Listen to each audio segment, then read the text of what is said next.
Good morning, and thank you for coming along to the first of the presentations today. We have presentations running all through today in this room. They're very tight. We have to finish very promptly at 10:15. The session is being videoed, and the discussion session after the presentations will be taped. So please remember that you're being videoed or taped as you participate in this program. We seem to be very short of speakers.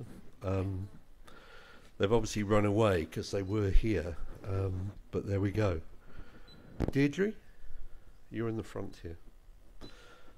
Okay, the first session is on local economic development and increasing the impact, the local economic development impact of tourism. We've got a number of speakers. I hope we're going to have 5 presentations. At the moment, I think we might only have 4.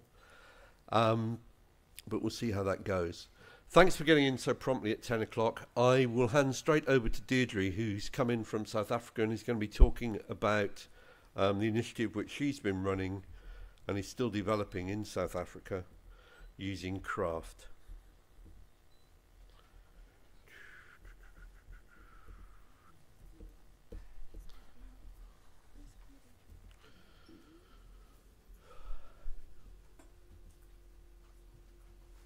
Okay.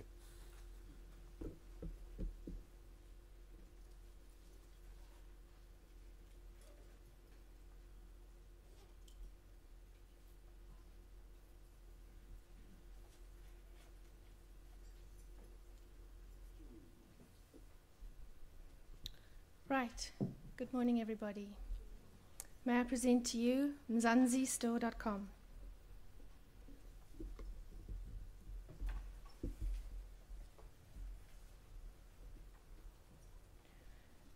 So MzanziStore.com is an e-marketplace that connects local handmade designers to a local and global market. You can now shop online in South Africa or anywhere in the world from over 4,000 locally made products. These products would be handmade by a single mom, a young woman up-and-coming designer in South Africa, a co-op or a township community group. MzanziStore.com has successfully brought an online retail trust element to a market in South Africa that may otherwise not have gotten there as quickly. They do what they do best, which is create and make beautiful things, which allows me and my team to do what we do best, which is take South Africa's skilled artisans and designers to the world. I am Deirdre Lusmore, CEO and founder of MzanziStore.com. I founded this e-marketplace after noticing the need for small-scale craft producers to expand their brands beyond their local street, local community, and local crafters market.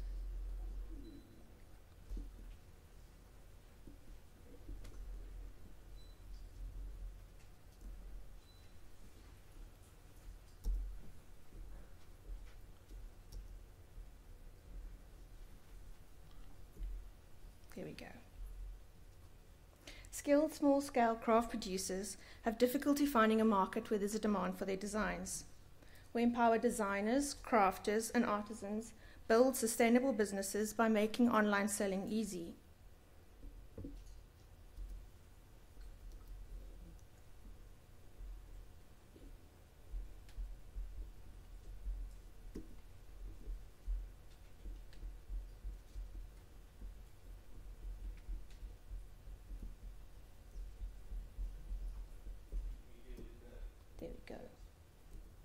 There we go.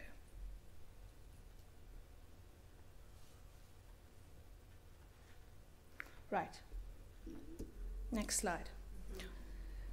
So we sell online. According to the Cape Craft Design Institute, South Africa is the craft industry in South Africa is worth 1.85 billion rand, excluding exports. Online references point to South Africa's retail sales hovering at below 2% of all retail sales. In the US, that's 8%, and in the UK, that's 14%.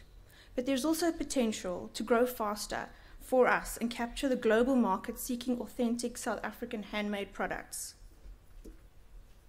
How have we done this? We've partnered with tourism. So we captured this market through tourism, Recently, we launched a very exciting joint venture between ourselves, MzanziStore.com, and the Coliseum Luxury Hotel in Century City, Cape Town. We have a pop-up shop. Pop-up shops are very popular now. Inside the hotel, we sell local handmade products to the clientele staying in the hotel. It's a captive audience.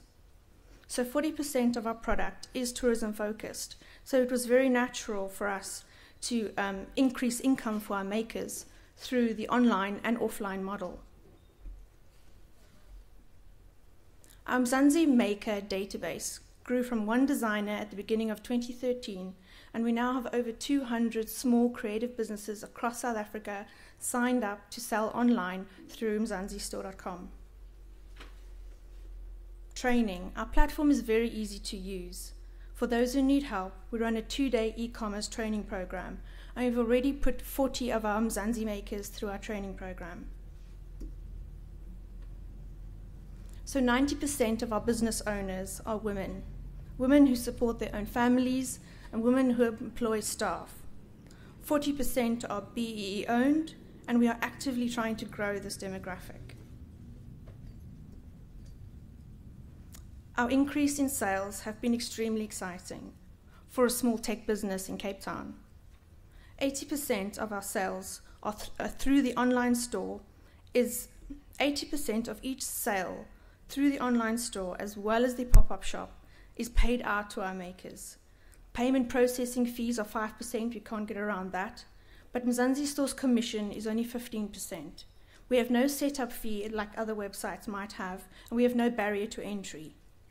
There's also no rental charged at the Coliseum Luxury Hotel. They've been great. They just want to bring local business into their hotel, and they've been fantastic. Through market research, I discovered that your craft market organizers take 45% commission on crafters, creating this perception that South African craft is expensive and crafters price themselves out of the market. We are breaking down that perception. What we also love to do is we tell stories. We love telling suppliers stories. We interview and publish these stories on our blog. The Afro-Diva necklace that you see over there, I'm wearing one, is made from a recycled Coca-Cola can. Ladies from Zimbabwe living in Cape Town have extraordinary skill to make these. The success of this product means that they can now afford to fly home twice a year instead of going home by bus only every 2 years to see their children. And there are many brands like this signed up in South Africa who have a story to tell. Mpo's market access was limited to selling outside Mzoli's in Gugulethu. I don't know if anybody of you have ever been there. Now his sales channels include online on MzanziStore.com, as well as in the MzanziStore pop-up shop inside the Coliseum Luxury Hotel.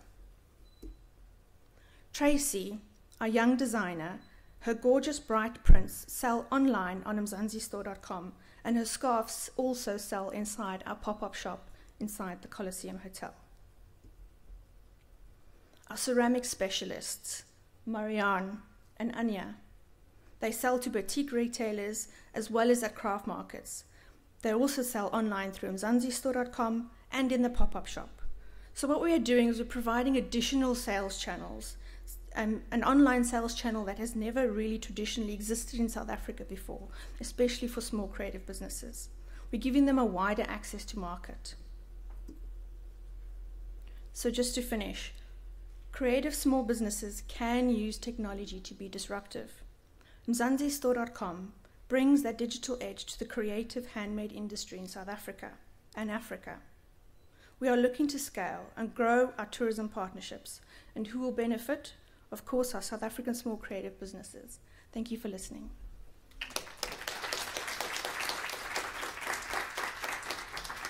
Thanks very much, Deirdre. There will be time for questions at the end, but I want to move straight on, if the technology permits, to Adama and Joe, who are going to talk about, from two different perspectives, the community and the operator, about approaches to local economic development in the Gambia.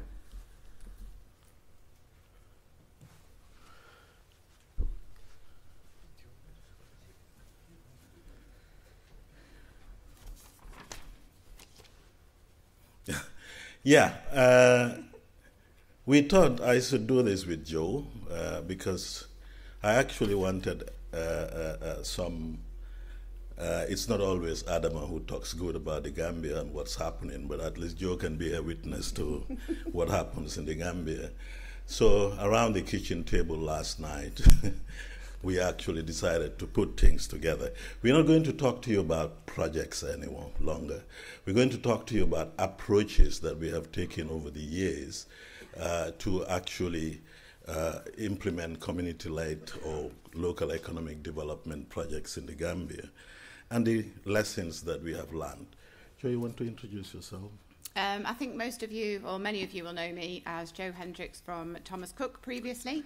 I recently left Thomas Cook and I'm now working with a colleague sat at the front of the room here on our own business. Well, that's for a different time. But really, when we were offered an opportunity to look at how could we talk about the Gambia and really see the lessons learned, see what works when you put it together, where it can sometimes be a challenge when we might be missing key parts of that puzzle. And Adma and I thought that would be a much more useful presentation to do today, rather than a series of updates and results perhaps on some of the projects that we've given to you over the years. So it's really a lessons learned, hopefully, opportunity. Yeah. We have actually done a number of projects in the Gambia, but one of the big lessons learned is actually the question of relevance and evidence-based. I mean, what we have learned in the Gambia is there must be a relevance to the project, and that is the community or the people within the Gambia must see the relevance to the project before you can start doing it. Now, evidence-based, it must be research-based.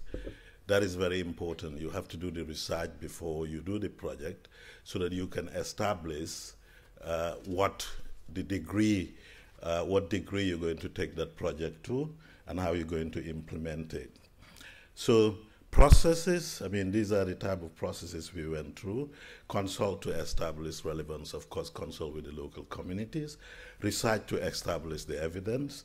You need to dialogue. You need to look at the barriers of entry, why are communities not actually having access to the tourist market, and deal with those barriers. You need to have consensus between all operators, so it's win-win for everybody.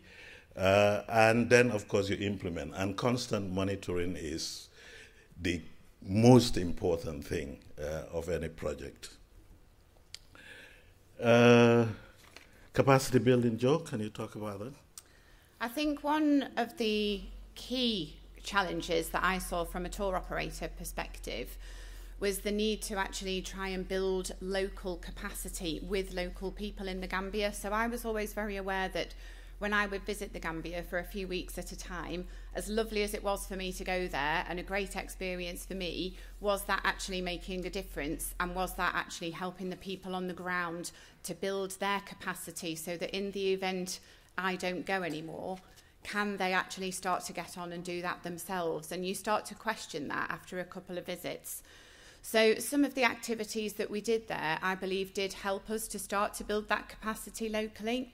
The picture that you can see on the screen was a group of ICRT students that travelled out to the Gambia to do the local economic development module actually on site in the destination. And for every international student, that enabled a Gambian student to take part in that week-long course. And I think the key thing there that was really, really fantastic opportunity for the Gambians was to see how tourism is actually done in real life. So to take it from a textbook that they may read at the university or read in school and actually see how that translates into, does this work in a real life situation with tourism in that destination? And it also gave us a great opportunity, I think, for us as tour operators who are foreign going into those destinations to really understand any cultural barriers. It's very easy for us to go in and think, why don't they just do it like this? Why don't they know how to do that?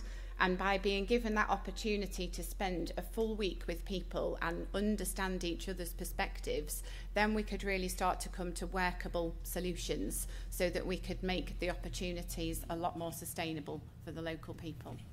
Thanks. Another important aspect of building the life of a project is the life cycle of the project. As I said, this is the building of sustainable, systematic approach that looks at the whole life cycle of the project, from the initial research to look at relevance, design, consultations, implementation, and constant monitoring through project objectives to establish progress or otherwise. The Guaranteed Gambia project that looked at craft producers selling to tourists is a good example of this, where from the very beginning a research was done to look at who the traders will be, who are the customers, potential customers for these traders, and then, of course, do the other aspects of the project before it is implemented. Now, the other important aspect is, of course, the value chain approach.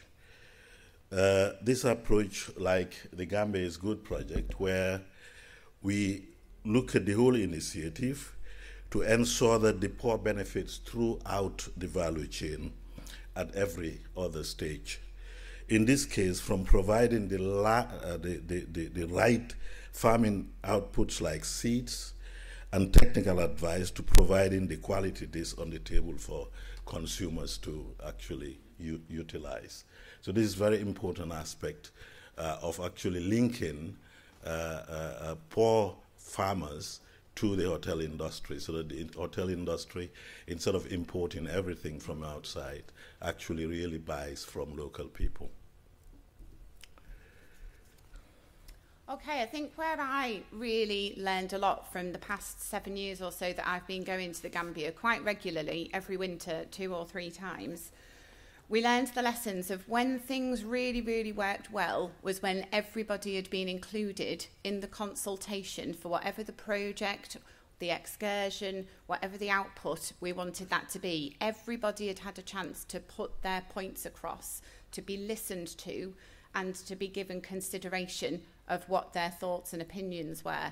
So one of the best examples that I can talk about to you today is something called the Juffere project. And actually that was done in collaboration with the Travel Foundation and the tour operators out there. And what happened was we were getting to a stage where we actually thought we are going to have to stop selling that excursion because there was so much upset and disappointment both with the local communities and with the experience that tour operator customers were having. And that was because the balance just wasn't right between what the local people of that place were getting out of the tourism and what our customers expected. So by bringing all of the people together on the screen, that's all of the tour operators, it didn't matter who we worked for, the actual ground agents that put those tours together, actually having a dialogue with the local people and creating employment through guiding opportunities so people started to see those benefits. We needed to find mutual benefits for everybody. So we introduced a gate fee that went into a large pot which can be used by the community for projects such as electricity, rice hulling, whatever it was they decided they wanted to use the money for. It wasn't our decision, but we facilitated that gate fee to help them build that fund. But it also meant that as a tour operator and as a ground agent, we were sustaining our business. If we couldn't sell that excursion, if those people were unhappy, we didn't have a solid business either. So it's one of the best ways to show that the collaborative method really, really worked. Last but not the least, Joe. And then finally, I think another way to demonstrate how working together with a community and putting them at the heart of what you want to do, whether your business may take a backseat sometimes, as it has done in the case of Sandaly. Some of you will have visited Sandaly Eco Retreats in the Gambia. The owners there are really building that resort for the local people, not just for themselves and not just for tourism. So from every brick that's been laid, every foundation, that's been done by using local people, and they've built that capacity. And it's taken them time, it's taken them sweat, it's taken them stress to do that, but they can see the longevity of working with people and building that capacity so that can continue.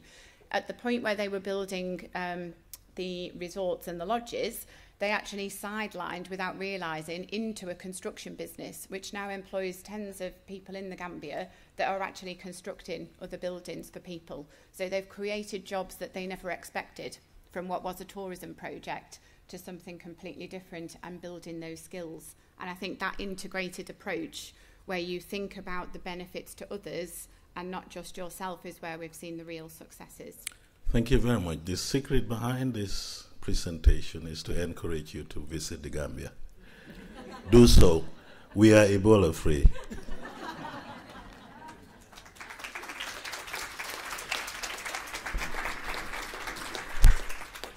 There is a press conference tomorrow. At what time, Adama? 12:30. On the Ebola problem in Africa. And it isn't affecting the Gambia. Let me just reiterate that. Heidi van der Watt from ICRT South Africa, going to talk about a project that she's been involved with, I hope. Yes. Yeah.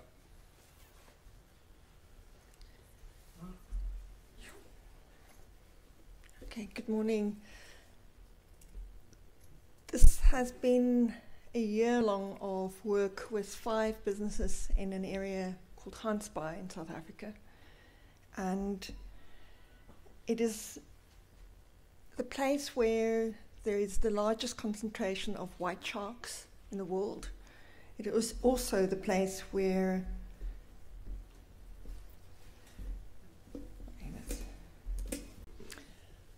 it's also the place where southern right whales during the summer, they might migrate to this area, and there is a massive whale watching business taking place in that area.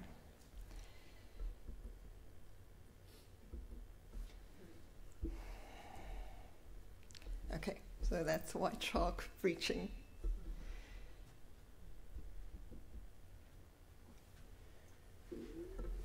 Let them speak for themselves for a while. Is the sound? No sound. Okay.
Awesome. It was Amazing experience. Oh yeah. Loved it. This is good.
work that you've seen is funded by marine volunteers that are part of this business. It's a connection of a whale watching company, shark cage diving company, a conservation trust, a restaurant, and the restaurant is also the base for all of these businesses.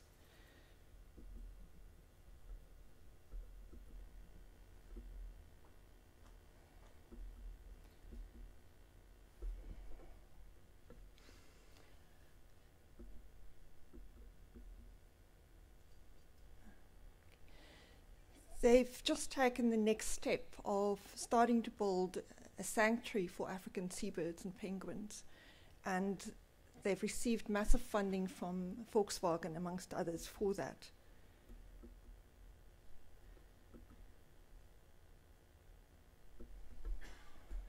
Sorry, this is not...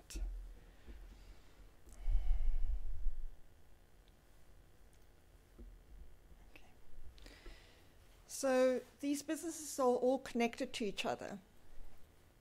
The shark cage diving company and whale watching cannot exist without permits. They cannot do business without permits. And for that reason, they've asked us to look very closely at the collection of the business or the cluster of activities in the run-up to their new permit application. If those permits are not granted in future, most of the conservation activity that's related to those businesses won't happen, besides obviously the employment that goes along with running the boats, cleaning of the jackets, and people working in the restaurant.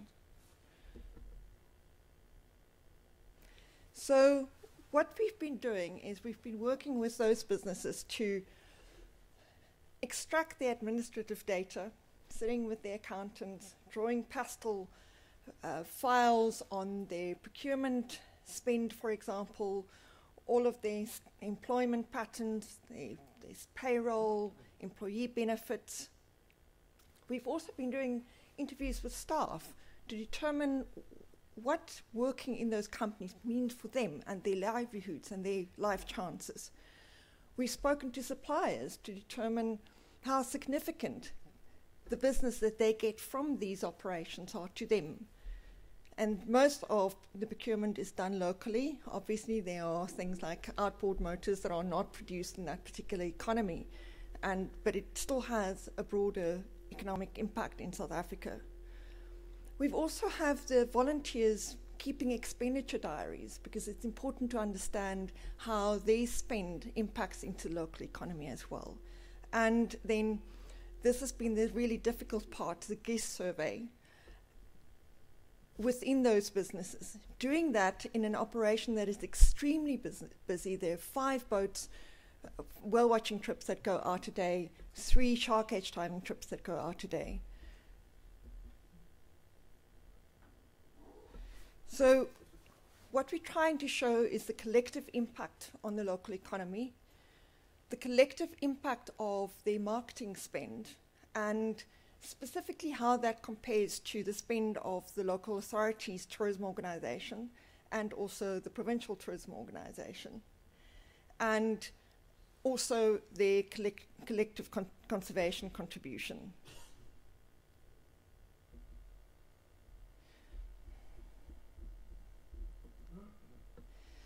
So at a very fine level of detail, employment, procurement, household income amongst the employees, preferential procurement, specifically where does the spend of those companies flow to?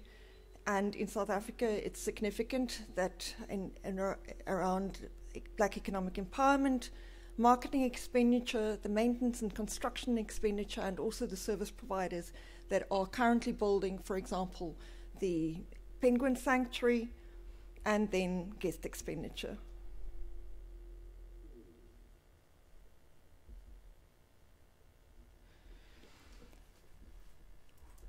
We're also tracking the collective marketing impact by looking at their various social media channels, the number of followers they have, the reach, and so forth.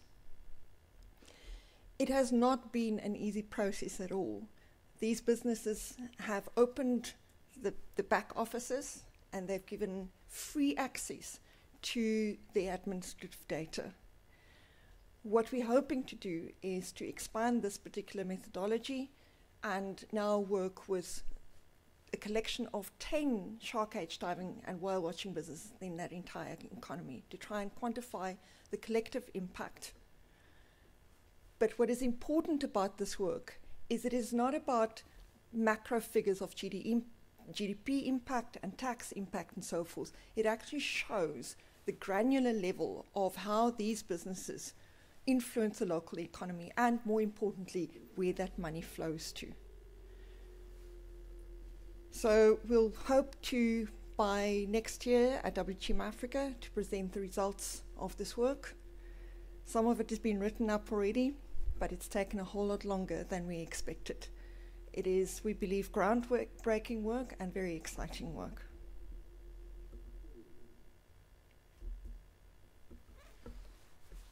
Okay. I don't know whether it is the large images in this presentation, but the changeover is just not happening as it should. Thank you very much.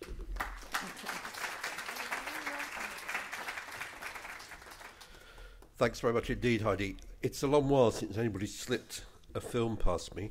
I suppose you should be congratulated for that.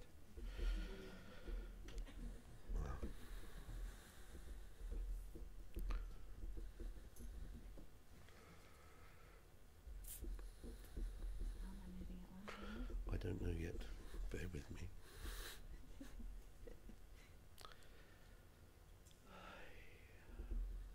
Full screen mode.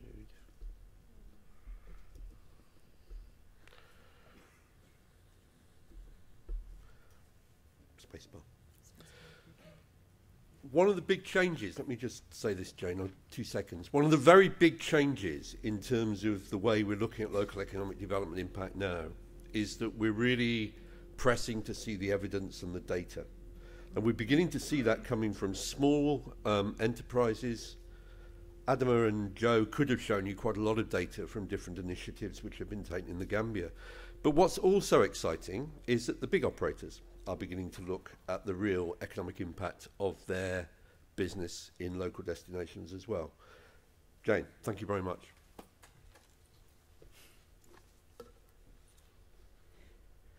Good morning, everybody, and thank you to my fellow panellists for some really inspiring grassroots levels initiatives that they've been talking about. And I fear my presentation seems very corporate in comparison.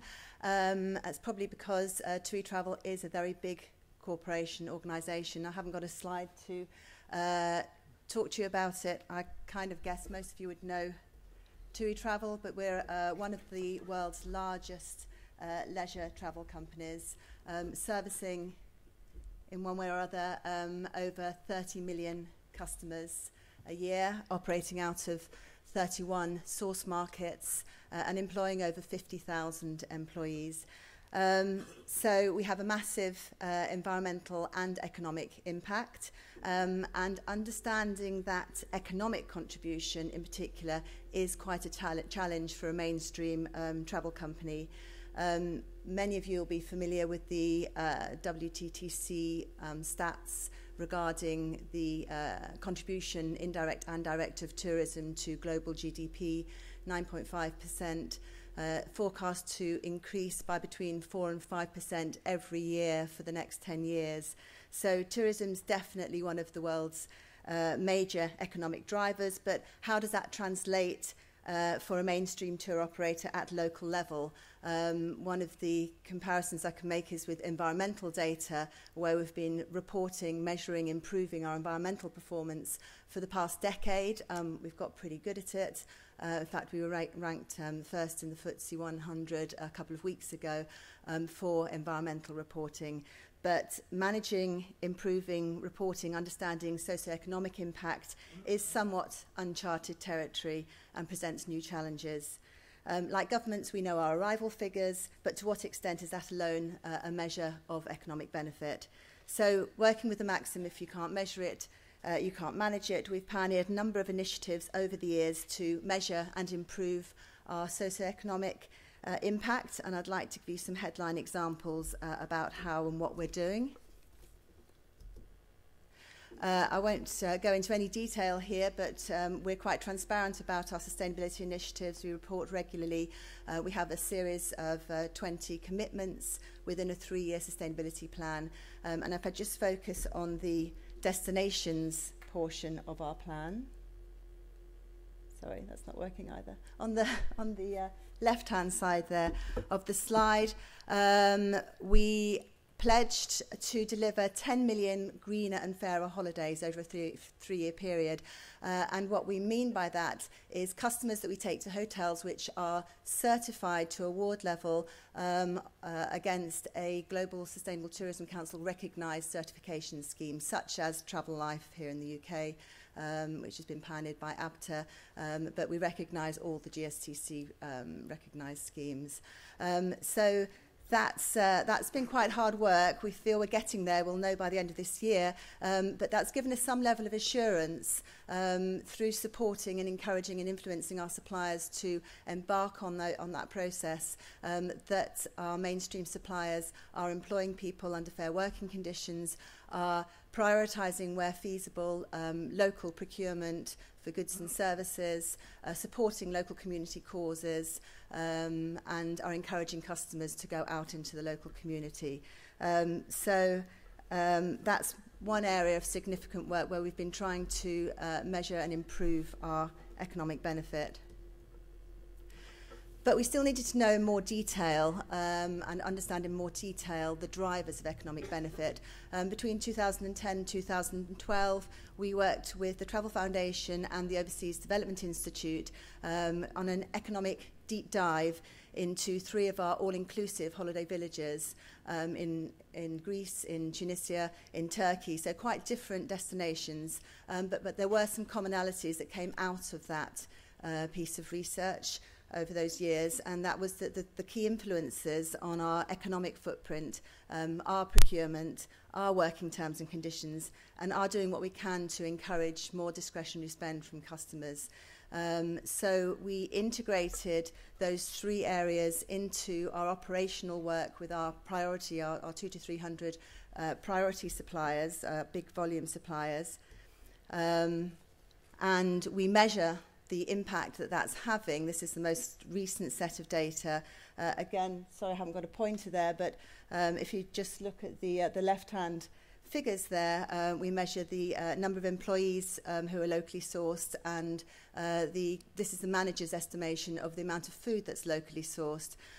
These figures were slightly more encouraging and positive actually than we'd anticipated, and you can see in developing countries over 90% of staff were locally sourced, and 85% of food was locally sourced. Again, this is the hotel management's estimates. You can see between developing countries and developed countries there's quite a discrepancy there, lower figures in developed countries, and that really reflects the fact that most of our volume hotels in developed countries are in EU countries where there's obviously freedom of trade and freedom of worker movement. Oops. The outputs from the work with the Overseas Development Institute helped reinforce the wide programme of initiatives and destination projects that we run overseas, particularly in collaboration with the Travel Foundation. And I can't even begin to do justice here to the wide range and innovative projects that the Travel Foundation drive in destinations. I just mentioned 3 here. The Taste of Fetier, where we're working on building capacity and linkages between farming cooperatives and hotels. Jamaica, where we've got a suite of projects to increase tourism footfall and spend outside hotels. And Cape Verde, where we're working on with the Destination Sustainability Council on a range of projects, but particularly working with craft producers and improving the range and quality of excursion programmes. So a wide range of work on the ground. Oops. But still, we felt we needed to understand even better at more granular detail what drives economic benefit in destinations and how economic benefit relates to other impacts that we have, social impacts, environmental impacts, and what level of tax impact do we have. And therefore the opportunity to work in collaboration with PwC on their new TIM tool, which is Total Impact Management, Measurement and Management, and the Travel Foundation was something we really welcomed. And this is a pretty major project. It's fairly groundbreaking for the travel and tourism industry. It's spanning around about 9 months. Unfortunately, I haven't got results to share with you yet, but definitely by the spring we'll have results. So hopefully we'll be able to go into detail next year at World Travel Market. PwC developed this tool and they've pioneered it with companies outside of the travel industry. So for instance, SE, the energy company, Caring, the Puma, you'll know, the clothes apparel company. This is the first time it's been attempted in the travel industry, and we're working in Cyprus with the Cyprus government and all the breadth of our value chain in Cyprus to measure the environmental impact of our business to Cyprus, the economic impact, the social impact, and the tax impact. Just to outline here the scope of the project in the dotted blue box there. Essentially, we're looking at everything from the moment that the customer arrives in Cyprus. So analysing the total impact of our 8 volume hotels in Cyprus, including their entire supply chain, all the people that work for them, how they spend their money, where the goods and services for the supply chain are actually sourced. Looking at airport operations, transfers, excursions from our ground handling operations, looking at the discretionary spend, where customers spend their money, and understanding, as I said, tax contributions. This is PwC's slide here, just reiterating the detail then, collecting financial data, fuel data, customer spend data, electricity and natural resource data, employee well-being data, which is fairly groundbreaking and has been quite a challenge, but also very rewarding, from airport handlers, ground handlers, hotels, staff, our own business, our customers, combining it with economic modelling, emissions factors and valuation techniques. And it will give us a total picture of our direct impacts, our indirect impacts and our induced impacts. So we really have, for the first time, and I think for the first time for the industry, a really, really good understanding of all those impacts, the total impact, the trade-offs that we might need to make between negative environmental impact and positive social and economic impact, and how to improve those impacts. So what we hope to achieve, as I mentioned, expressing the total value of our operations in Cyprus, really gaining insight into what drives positive impacts and how we can improve that, and how we can make changes to our holiday operations. And we really hope that it will help us inform not only our own sustainability strategy. The Travel Foundation is obviously very keen to hear the results to inform their own strategy and to influence the rest of the market. And I'm really hoping that it will help us integrate sustainability at board level into all sorts of decision making, particularly around new destinations. The next steps on this, what I think is a really exciting project, is that the Travel Foundation and PwC will publish a white paper in the spring of next year, and we can share insights into with a wide breadth of stakeholders, and particularly with policymakers. A lot of industries outside of the travel industry are trying to measure and improve and prove that they've got a net positive impact on society, and I guess this is our step in that direction. We will never be successful as an organisation. We're facing unless we are operating within a framework and within destinations that are thriving, both economically and environmentally. And we're really hoping that this will help inform us and other people's strategies to bring that to reality. So thank you very much.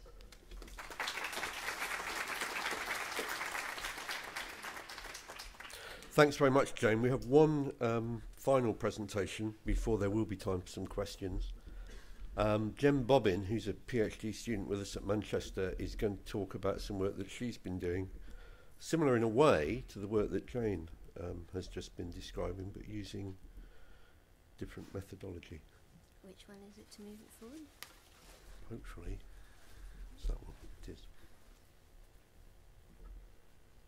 So I'm going to talk about reporting today. So first of all, what the problem is, why people are finding it difficult to report. Many businesses are. They report annually on accounting. As Jane mentioned before, people are finding environmental reporting a lot easier. But when it comes to the socio-economic reporting, that's where people struggle. We've got a few statistics here. 97% of companies fail to provide sustainable indicators. This comes from the new climate economy report. 47% of businesses are still using spreadsheets. This is including all businesses. We're not just looking at tourism businesses here. And this is research done by Ernst & Young. So I'm going to look at three different businesses that are actually doing reporting now and the methods that they've used and the results that they've come out. So the first one is Village Ways. This is based in India. They have villages which run the business. All the employees come from the local village. So the trekker will go to a village and then a porter and guide from that village will take them to the next and so on. So this here is looking at the income spread. This company has used Excel sheets to collect this data. What we're looking at here is the income from each of the villages that they have. The grey circle shows the total village income. So this is all the families in the village and it is estimated by each family head. The income generated by Village Ways is actual income, so it's recorded by Village Ways, and you can see it's the average family percentage. So in each side, so you've got like 19%. That's what the average village income is made up from Village Ways. The rest of the income, just for information, is mainly made from farming. So drill down into just one village now to see how it actually affects that village. So we can see 69% of the families in this village have involvement with Village Ways. That usually means that one member of their family is working for Village Ways. It's not full-time employment. They are still doing their other things. 14% of the individuals in the village are involved, and that ratio breaks down to 33% of females, and the rest are males, obviously. So in this village, you can see the average family income is 11%. This village, before Village Ways, the income they get from farming puts 42% of the village above the poverty line. In India, rural poverty is defined as just under 10,000 Indian rupees, and it's defined by the government. So 42% of the families in this village were already above the poverty line, 58 were below, but then when you put the Village Ways income onto it, it moved 8% of those families over the poverty line. So the next one is a company I've been working for in Nepal for 6 years now. So we've got 6 years worth of data. So their social changes, they've gone up 2% in female employees. They had very few female staff. It's because when he took over the hotel, it was all male. So you couldn't just sack people to get females in, and no one left because they're all paid so well. So no local staff change. He's got a high percentage of local staff anyway. The one thing that he's really worked on hard over the years is to try and improve the salaries. In Nepal, they weren't very well paid because of all the political unrest there. It made the businesses weren't very successful, so they couldn't pay their employees. So now that it's eased there, that's one thing that he's really concentrating on. And these statistics are proving that he's actually doing well in that. And then I've just put a bit of environmental data in, not that that's applicable for this presentation. And sorry, that guy as well was using Excel sheets to monitor. Now, this is somebody I've been working with for a couple of years, and they are monitoring on bits of paper that are stored in a shoebox in Keshev, the owner's garage. So we've got 100% of permanent staff are local, and all of the casual staff, so these are the porters and the guides, are all national. This is my fault, I did a real copy and paste here, so this is actually 11%, it was 33% in the previous slide. So it's 11% of their staff are female. And this is the really nice bit of data for them, is that they actually found out they gave 18.1% of their profits to local causes. And that's something that the owner is really proud of, and he's included in his marketing. And had we not done any of this reporting, he would never have known. So we're now going to flip to totally the opposite end of the scale. It's not a tourism business, it's a FTSE 250 company, and they are one of the 2% of users, according to Ernst & Young's research, that are using big data solutions. We're looking at something slightly different. So this is female employee ratios. So you've got like the largest grey circles are actually all the male employees, then it goes down to the female employees, and then we've got male employees in managing positions and female employees. So we can see places like Dubai, they have very few females and they have no females in managing positions. But it gives a good spread across the globe, so we can see how the breakdown is. The next one is the economic social data. So we're looking at the females versus males in different roles. So this company has no female board members, but they have a high percentage of service and females working in the service and admin section, and they are better paid than the male counterparts in these. And then you've got the European average going across there as well.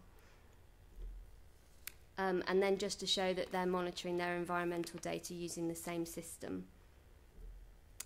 So the system that the last one was using is Evolution. It is a big data cloud-based monitoring tool. It's been 6 years in the making and it's growing still.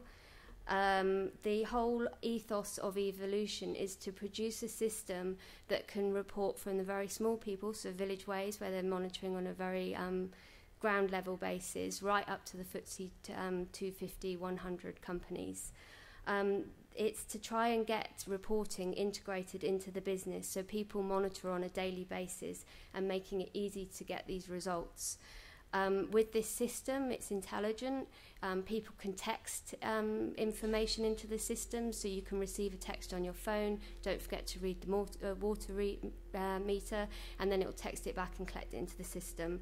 It can read directly off smart meters, so all of the actual physical going and reading stuff is taken away from this machine. It's got geographic location, so it can map impacts, so the graphs that I've pulled out, it can't do that right now, but that's in the future. So the idea of this is to get basically you can pump as much data in as you want from all different areas around the globe, and it will enable you to compare and contrast different businesses in different areas. It's not about ticking the box to show what a business can do, but it's actually showing what the business is actually doing and producing meaningful reports. And that's it. Thank you.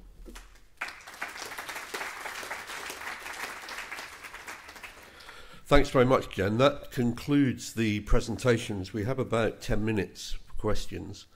I think one of the big changes in the last couple of years is the shift from telling good stories about things which are happening to now focusing on the data and being able to manage businesses of all sizes, large ones and small, to have bigger local economic impacts and bigger benefits for local communities. And I think that's going to take 5 to 10 years to see that tradition of work go through.